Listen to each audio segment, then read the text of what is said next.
Përshëndetje nderuar miq, ja ku jemi sërish në emisionin ton Realitete Ekonomike. Kemi nderin të jemi në mjediset e punës të zotit Eduard Gjokuta, ekspert pranal taks. Zoti Gjokuta, përshëndetje dhe faleminderit që na mirëpritet. Përshëndetje. Pse është i rëndësishëm në gjykimin tuaj për ekonominë botërore forumi me temë Azia në botën në ndryshim drejt një të ardhme të përbashkët, ose ndryshe i mirë quajturi Davos Asiatik, i cili po zhvillohet nga datat 25-28 mars 2025 në qytetin Boao Kin? Ky forum, i cili po merr rëndësinë e vet nga viti në vit, bashkë me rëndësinë që po merr tashmë kontinenti i Azisë me lider Kinën, pasi ka angazhuar në gjithë këtë qasje liderët e botës së biznesit, pra liderët ekonomik, liderët e botës së politikës, liderët e botës akademike dhe natyrisht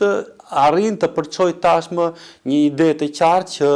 kontinenti aziatik apo Azia në përgjithësi, qoftë si ekonomi, qoftë si treg, nuk është më një faktor mbështetës, po është një faktor kyç në politikën dhe ekonominë ndërkombëtare. Dhe kjo duket në atë se si ai arrin të përçojë dhe idetë e tija, të cilat janë jo vetëm të natyrës ekonomike, por janë të natyrës gjeopolitike, gjeostrategjike dhe natyrisht që në këtë ka vende edhe vende të vogla si Shqipëria apo të tjerë, pavarësisht se ndikimi është indirekt dhe nuk kanë përfshirë në këto tregje, por efektet e këtij forumi, ashtu siç ju e përmendëm me të drejtë forumin e Davosit që mbahet për vit, kanë filluar të ndihen edhe në Europë, në ato vende që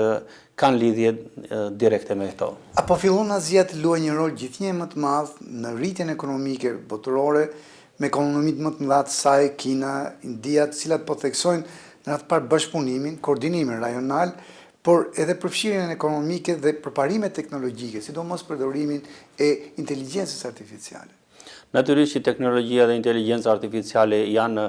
baza e shumë ideve që hidhen, por takime të tilla lidhen pikërisht me rëndësinë që ka marrë këto vende dhe arrin të përçojnë jo vetëm qasjen e tyre për sa i përket asaj se si ekonomia duhet të përshtatet, por dhe asaj se si ekonomia duhet të eci në ato hapa që e bëjnë gjithë përfshirëse. Dhe ky është një nga elementet që Kina, India, por dhe vendet të tjera që janë të lidhura qoftë me kontinentin aziatik, por qoftë me kontinentin evropian, amerikan e të tjerë, të integrohen në një treg të përbashkët i cili në vetvete ndihmon pikërisht shpërndarjen e asaj çfarë lidhet me teknologjinë, por dhe të politikave të cilat në vetvete riskojnë në momente kur bëhen barriera, siç po ndodh tani nëpërmjet tarifave, duke ndikuar në përgjithësi dhe jetën e qytetarëve të cilët ato i kanë votë besuar, pasi në vetvete përpjekjet sado qofshin bëhen për qytetarët e secilit vend. Partneriteti ekonomik gjithëpërfshirës rajonal, strukturë e cila përfshin 15 vende të Azisë dhe paqësorit, është shfaqur si një forcë e fuqishme në forcimin e integrimit ekonomik rajonal, por edhe të bashkëpunimit botëror. Fondi Monetar Ndërkombëtar ka parashikuar që deri në vitin 2029, pra vetëm 4 vite më vonë, gjithë prodhimi i brendshëm bruto i këtij rajoni të rritet me 10.9 trilion dollar amerikan, gati 11 trilion, duke kontribuar mbi 40% në rritjen ekonomike. Çfarë nënkupton kjo për zinxhirin e furnizimit dhe për potencialin e zhvillimit dhe bashkëpunimit në nivel botëror?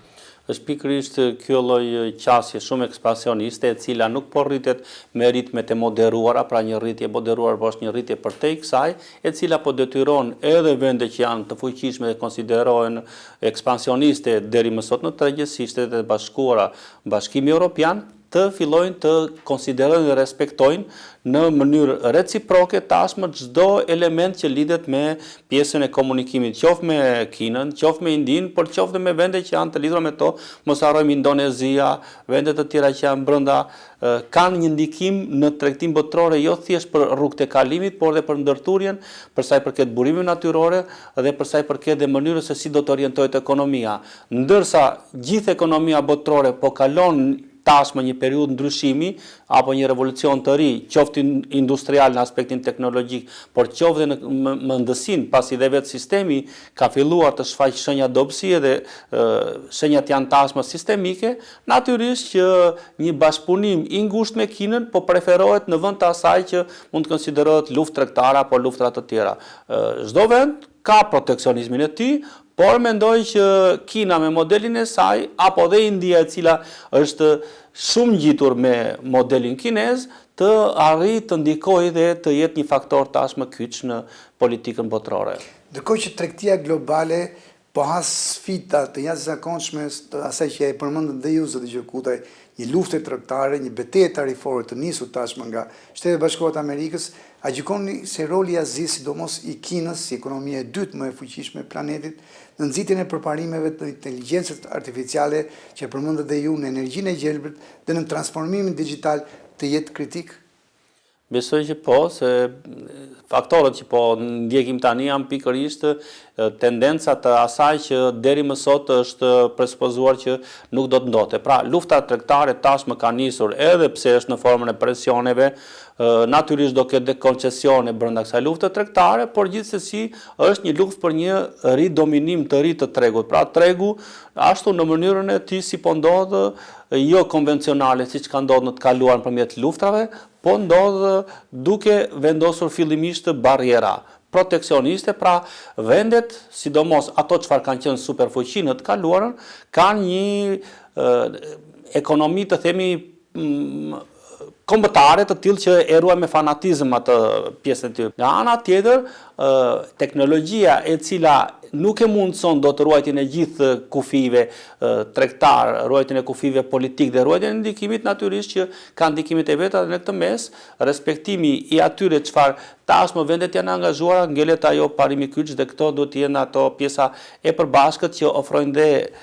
forume të tilla shumë të mëdha si forumi që po mbahet aktualisht dhe forume të tjera që organizojnë botë, por që kanë një peshë më të vogël. Pyetja e fundit për bisedën tonë sot, zoti Gjerkutaj, në gjykimin tuaj, ka ende hapësirë që Kina dhe Shtetet Bashkuara të Amerikës të arrijnë të zgjidhin mosmarrëveshjet e tyre tregtare me këtë luftë tregtare që është filluar nga Shtetet Bashkuara të Amerikës përmes një komunikimi për herë më të thelluar dhe konsultimeve konstruktive, duke parë që edhe kohët e fundit presidenti amerikan Donald Trump ka deklaruar se e ka ftuar presidentin e Kinës, Xi Jinping, për një vizitë zyrtare në Washington? Po duke marrë shkas nga momenti që forumi është duke u zhvilluar dhe do të dalë me disa konkluzione, natyrisht që do të përçojë dhe mesazhe të cilat i paraprindë takimeve që mund të ndodhin në të ardhmen midis liderëve të dy superfuqive ekonomike botërore. Dhe natyrisht ka hapësira gjithmonë për diplomaci ekonomike, për të zbatuar ato marrëveshje që janë në fuqi dhe për të negociuar për ndryshim ato marrëveshje të cilat tashmë u ka humbur aktualiteti dhe nuk i japin më produktivitet asaj çfarë mund të quhet ekonomi gjithëpërfshirëse. Mendoj që e gjitha kjo që po ndodh do të ridimensionojë edhe një herë ato marrëdhënie që kanë ndodhur deri më sot, natyrisht secili do të përpiqet të fitojë sa më shumë territor nga gjithë kjo, por besoj që do fitojë më i forti ai që ka ekonominë më konkurruese, më konveniente dhe më të lirë, e cila në vetvete u shërben qytetarëve të gjithë vendeve në të cilat janë pjesëmarrëse këto forume. Zoti Gjerkutaj, faleminderit për intervistën. Faleminderit juve. Të nderuar miq, ju faleminderit që na ndoqët dhe mirupafshim takimet e ardhshme.